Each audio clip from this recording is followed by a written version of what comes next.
ഓം അമൃതേശ്വരി നമ. വലിയ ദുഃഖത്തോടെ അരിയിലെത്തിയ മകനോട് അമ്മ ചോദിച്ചു, മോൻ എന്താ വിഷമം? അദ്ദേഹം പറഞ്ഞു, അമ്മേ, ആശ്രമത്തിലുള്ളവരെല്ലാം അമ്മയിൽ പൂർണ്ണമായി സമർപ്പിച്ചാലല്ലേ അവർക്ക് മോക്ഷത്തിന് അർഹതയുണ്ടല്ലോ. എനിക്കാകട്ടെ അതിനൊന്നും പറ്റുന്നില്ല. അത് പറഞ്ഞു പൂർത്തിയാക്കും മുമ്പ് അമ്മ അരുളി, മോനെ, ആരും അമ്മയിൽ ശരണാഗതി അടഞ്ഞിട്ടില്ല. എന്താ മോനെ ശരണാഗതി? എല്ലാ പ്രവർത്തനങ്ങളിലും മനസ്സ് ഈശ്വരിൽ സമർപ്പിക്കുകയാണ്.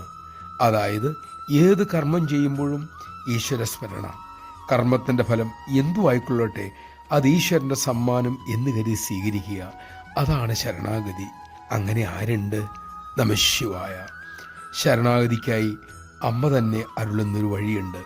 ശ്രദ്ധ, ഭക്തി, വിശ്വാസം. ശ്രദ്ധ, ഭക്തി, വിശ്വാസങ്ങളോടെ കർമ്മം ചെയ്യാൻ നമുക്ക് ശ്രമിക്കാം. അമ്മയോട് അതിനുള്ള ശക്തിക്കായി പ്രാർത്ഥിക്കാം.